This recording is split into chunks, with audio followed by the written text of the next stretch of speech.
Yo my people, welcome back to another episode of Project 30, a 30-day module where I teach you guys completely free of charge how to trade. For those of you guys that have never seen my face before, my name is OneFX. I'm a content creator and I'm a day trader as well. And what I put together is a whole playlist on teaching you guys from the ground up, the basics, the literal basics of trading to a level where you guys yourself can start extracting money from these markets. Now, if you guys haven't seen the other episodes, make sure you go and check them out. Check out my other social media, link in the description. Also, there's a free Discord and link in the description. Make sure you guys join that and check it out. We've got so many different sections in here: executions, crypto traders, self-improvement, car section, gym, whatever it is. What the hell? Let me delete that real quick. But yeah, whatever it may be, there's a section in here for you guys. If you guys are trying to get access to this private channel where I show you guys my strategy, the daily markups, resources, whatever it may be, live trading sessions, mentoring sessions, whatever it is, it's all in there. Make sure you guys check out the link in the description. So without further ado, let's get right into the video. You guys should have a draw by now, get a pen, paper. This one's going to be a good one. Make sure you're taking notes. If you're not taking notes, well, just click off the video. You're not taking trading serious. And for the title of today's lesson, you guys put standard deviation there. Now, you guys probably heard this in A-levels, maths, whatever it may be. Don't worry, it's not that complicated. It's actually pretty easy. There's a few rules behind it, but don't worry. It's Professor OneFX. Yeah, I'm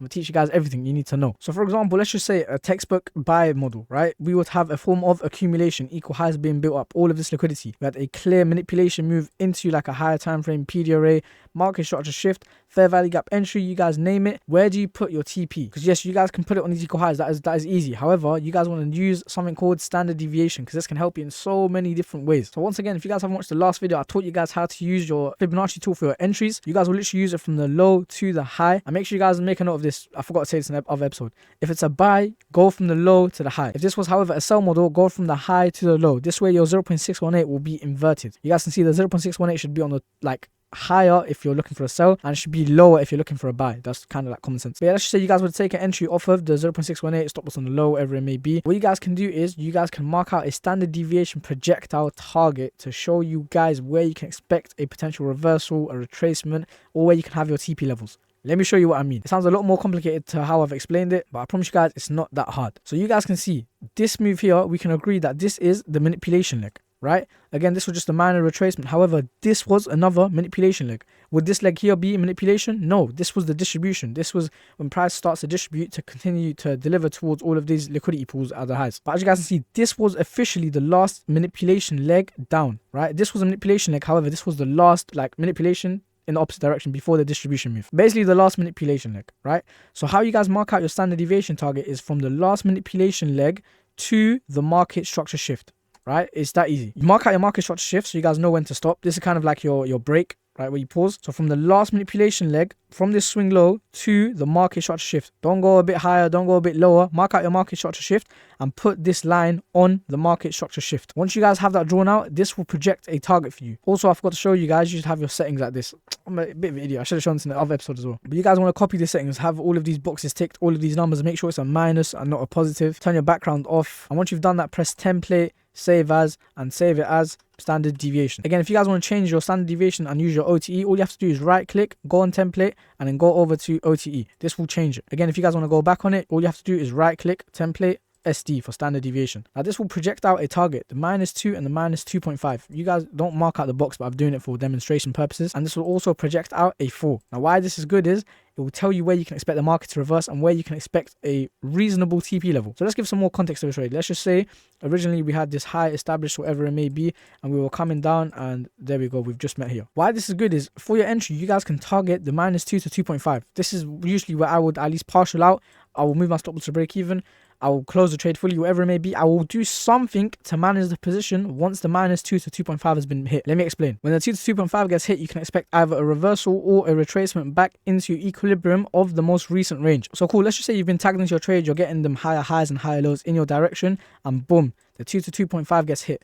You guys can see you have to mark out your, what's it called? Your Fibonacci tool. From the most recent range, not from this low to this high, from the most recent range, mark out your Fibonacci tool. As you guys can see, I've marked out from the most recent range in the market. Now I can expect either a retracement back into 0.5 of this before a continuation up higher towards the final TP, which would be ideally the -4, or in worst case scenario, price can just fully reverse and go off to hit my stop loss. This is why I tell you guys to do something when this -2 to 2.5 gets hit. Why? Because usually it will be in line with something, maybe an order block, maybe even liquidity pool, whatever it is. When this -2 to 2.5 gets hit, you want to do something to manage your trade. You want to move your stop loss to break even. You might want to partial out of the trade. You might want to trail your stop loss. Like I said, do something to manage the trade. Best case scenario, we'll get a little retracement and it goes flying towards TP. Best case scenario, the -2 to 2.5 does not cause a reaction in the market and it just goes flying towards your final TP. So once again, if the -4 gets hit and it gets respected, then again you can expect maybe your retracements, a reversal, whatever it may be. You guys want to see, does it get respected or disrespected? Now another thing I've got to say as well, these standard deviation projectiles, you want to inline them with something. If there is nothing in line with this 4, then kind of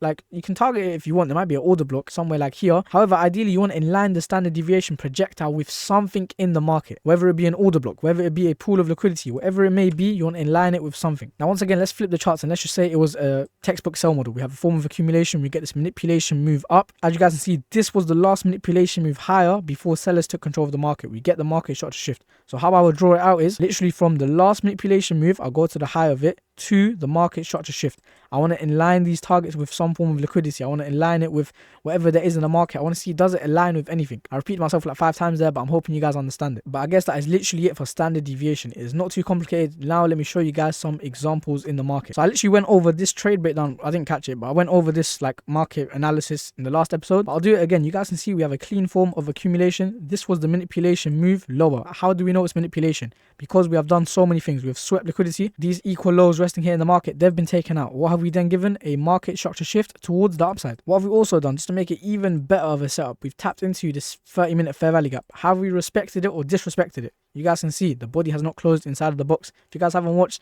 the previous video, if you guys haven't watched the AMD video, if you guys haven't watched the daily bias video, get off this video and go watch them, then come back. Because everything I just said there will sound gibberish to you. But nevertheless, you guys can see we get this liquidity sweep. We get a mitigation of this PD array, this fair value gap. This fair value gap gets respected. We get a market structure shift. It is clear as day that the market is going to go up. And let's just say we have this liquidity resting over here. So now what do we have to do? We have to figure out how to get entry. Let's just use our 0.5. You guys can see from this low to the high, this fair value gap is in line with 0.5. Let's just say I'll take my entry off of the equilibrium. I'll take it off discount. Let's just say I was to take my entry off of equilibrium and I was to go and target this swing high resting over here. What I also want to do is make sure, is this a reasonable target? How do I know I shouldn't maybe just target this high over here? I wouldn't do it because it just doesn't make sense to get such a bad trade in. But what you guys want to do is now figure out, is this a realistic TP target? Should I go and target these highs over here? Should I go and target this high over here? There's so many highs that we can go on for days. All of this liquidity up here, where do I know where to target? I have to draw out my standard deviation tool. So how do I do it? Let's just identify the last manipulation leg first. You guys can see clear as day, this was a manipulation move. It's against the overall distribution direction. If the distribution is bullish, the manipulation move will be bearish. Remember, if we're manipulating, we're doing the complete opposite, right? So this was the manipulation move. However, it's not the last one. This was the manipulation move. And what is it? The last one. There's no other move lower after that. So as you guys can see, this is the manipulation move. What do I do now? From the low of the manipulation to the market structure shift, I will draw out my standard deviation projectile. Oh wow, what a coincidence. The -2 to 2.5 is in line with this swing high. So I understand that. Let's just say for argument's sake, I was to go and swing this position to the 4. Let's just see, is the 4 in line with anything? The 4 isn't really in line with anything, but let's just say I was to do it just a bit below this swing high over here. What I want to do is when this 2 to 2.5 gets hit, let me show you guys, I want to manage the position. So let's just say I've been tagged into a trade. There we go. 2 to 2.5 is about to get hit. And let's just say I'm waiting and waiting and waiting and waiting. Boom, 2 to 2.5 gets hit. First of all, notice one thing. This 2 to 2.5 point has been respected, right? You guys can see the candles are not closing outside of the box. I can expect a retracement. However, what do I want to do? I want to maybe close a partial. I want to secure some profits. I want to do something to manage the trade. I don't want to be sitting there and just let the trade play out. I want to also move my stop loss to break even. So let's just say we were to go break even on this trade. What happens? Price is reversing. As you guys can see, we get a bit of a move up. Okay, it's taking a bit long, mate. There we go. Boom, stop loss break even. So this is what I'm saying to you guys. You guys can see when this 2 to 2.5 target gets hit, like you want to do something to manage the position. You don't want to be there with your piece in your hand and just looking at price, just print candles on your screen. You want to do something about your trade. Me personally, depending on how confident I am in the trade, I will either target the 2 to 2.5 and I will just cash out straight away as soon as it gets hit. Or if I'm very confident in the setup, then I'll swing it to the -4. But again, let's go over some more examples of this. So now literally the most easiest way to identify it is look for a market structure shift. So let's just see straight away. I can see there's a market structure shift here. This was the highest point before price started selling off a little bit. So let's just zoom in. Let's annotate price action. I can see once again, clean form of AMD. We have this accumulation move here.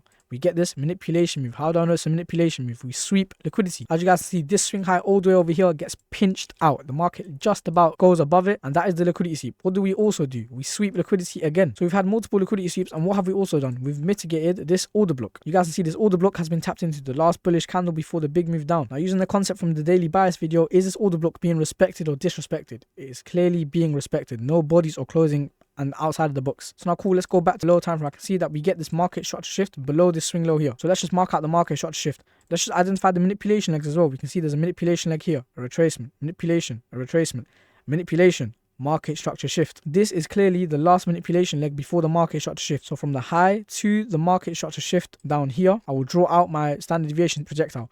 Oh wow, what a coincidence. The 2 to 2.5 is in line with this liquidity here. You guys can see perfectly in line with this liquidity. It's just like -2 pips away, but nevertheless, it's in line. So let's just say I was to drop down to the lower time frame. I can see there's nothing really clean here. However, this little 5-minute fair value gap here. So let's just say this is not the strategy. I wouldn't take this setup because it's a higher time frame position. It's a swing position. However, for argument's sake, the concept will still apply. Like if I wanted to, I could trade a higher time frame. However, I just don't like it. But nevertheless, let's just say the concept still applies. The standard deviation, the liquidity sweeps, the market structure shifts, the OTEs, the equilibriums, the AMDs, it still applies. Now let's say I was to take entry off of that 5-minute fair value gap. I was to target this swing low. This wouldn't be a bad setup. You guys see, I want to do something when this liquidity point gets taken out. I don't want to be greedy and think, you know what, let me go and swing it down all the way to this low and make the most money in the world. Don't be silly. Be realistic in these markets. It's a business, right? So once again, if you are confident and you do want to swing it to that full position, then do something about your trade. That's all I'm asking you guys to do. Close a partial, secure some profits, move your stop loss, do something. But as you guys can see, the -2 to 2.5 gets hit, and what does price do? It starts to reverse. This would have been like if you held this trade and you got too greedy and I don't know, you just wanted to make all the money in the world, eventually would have hit your stop loss. So we know that standard deviation can be used for take profit projectiles. However, what else can it be used for? Think about it. If we know that we're expecting a potential reversal from this position, what can I do? If I'm expecting us to reverse, surely I could capitalize on the move, right? So cool. The first thing I want to do is I want to identify, does this 2 to 2.5, is there a PD array here? And boom, what can I see? Inside of the 2 to 2.5, there is this order block here. This order block gets tapped. Does it get respected or disrespected? You guys can see it gets respected. Let's just see. Cool, we've got this liquidity sweep. We're inside of this order block. We're inside of a standard deviation projectile where I'm expecting price to reverse. Remember, don't get married to this idea that as soon as this gets hit, you try ping pong the markets and try chase out some meaty setup. But accept the fact that sometimes it can reverse and sometimes it might just be a little retracement before it continues to go and hit the fall. But cool, let's just say now because all of the other confluences, the high time frame bias, whatever it may be, we flipped our bias back to being bullish. You guys can see, what do we wait for? We can wait for a market structure shift. You guys can see we get a market structure shift here. Once again, I wouldn't personally take any of these setups which I'm showing you guys because it breaks almost every single rule of in my trading strategy. But I'm trying to show you guys that the concept will still apply. Let's just say on this 15-minute time frame, I can see that there is this unmitigated 15-minute fair value gap. Linking back to the setup I showed you guys earlier, I can also see there's a liquidity sweep into this 15-minute fair value gap, and we get that market structure shift. You guys have seen this setup already. We get the last manipulation move to the market structure shift. We use our fib tool for our entries. You guys can see 0.5, that's your entry, boom, stop loss on the low, and then you go and target the -2 to 2.5, which would be these highs over here. I'm trying to show you guys how with this fib tool you can use it to expect points of reversal. Cool, let's just say the 2 to 2.5 gets hit. Now I'm expecting another point of like reversal. So what happens? We tap into the -2 to 2.5, we sweep all of this liquidity here, we sweep all of this liquidity over here, we're expecting the 2 to 2.5. Let's drop down to the lower time frame. I'm trying to show you guys how it can give you realistic projectiles of the market. We get this market structure shift here. Let's just say we were to use this fair value gap over here for argument's sake. And let's just say we were to go and target these lows down here. If I go into the higher time frame and play this trade setup out, you guys can see 8 seconds now. Okay, we came back to break even. It's taking its time. Wallahi, let me go up 2 seconds. You guys can see eventually your TP would have been, oh my days, this is taking so. This is why I don't trade high time frame. You see, imagine, wallahi, bro. You guys can see eventually your TP gets hit. After 5 business days, you do hit TP. Now, is this realistic to come into a market and expect to just be ping ponging the markets and fiddling with it like this? Absolutely not. Do not try come into the market and as soon as this gets hit, you try catch the reversal. Because you have to understand, how do you know that this is going to be a reversal? How do you know that it's not just going to be a retracement to push up higher? Now I'm going to show you guys an example. When the 2 to 2.5 gets hit, it forms a retracement before it goes and hits the 4. Like, don't get married to, I've just showed you guys how accurate it is, but don't get married to the idea that, yo, as soon as this gets hit, I'm going to try ping pong the markets. This is very unrealistic to come into a week and just expect to do this. If you can do it, then fair enough. Like, shout out to me, innit? I've taught you guys good. But as for now, I'm telling you guys now, like, it's not realistic to come to the market thinking like that. I don't want to sell you guys a dream and like idealize trading for you guys in your head. But cool, let's just break down this setup here. What can I see? This range here has been rebalanced. We have perfectly sniped equilibrium, and have we respected it? We have respected it. We're failing to make candle body closures above. What can I see as well? We're inside of this hourly fair value gap. We've respected it so far as well. We're failing to make candle closures outside of the hourly fair value gap. Cool, let's drop down to the lower time frame. As you guys can see, we get this market structure shift down here. This here was the last manipulation leg. Let's just draw out my standard deviation target. Now cool, what do? We mark out our Fibonacci tool. What can I see? OTE is perfectly, like, to the exact pip in line with this fair value gap. So boom, that's my entry, stop loss on the swing high. Now cool, let's just say I was very confident in this trade setup because it's a higher time frame, like swing position, whatever it may be. And let's say I was to go target this low down here. Pretty unrealistic trade if I'm being honest. This is all hindsight justification, but I'm trying to show you guys the concepts. Don't look at this trade and think, yo, 1 to 10, I can catch this risk reward, whatever it is. I can make so much money from this trade. Don't get gassed over this trade. I'm trying to show you guys, let's just say you were to see a market structure shift above this high and you were to, I don't know, take an entry, wherever it may be. Your stop loss would get absolutely railed,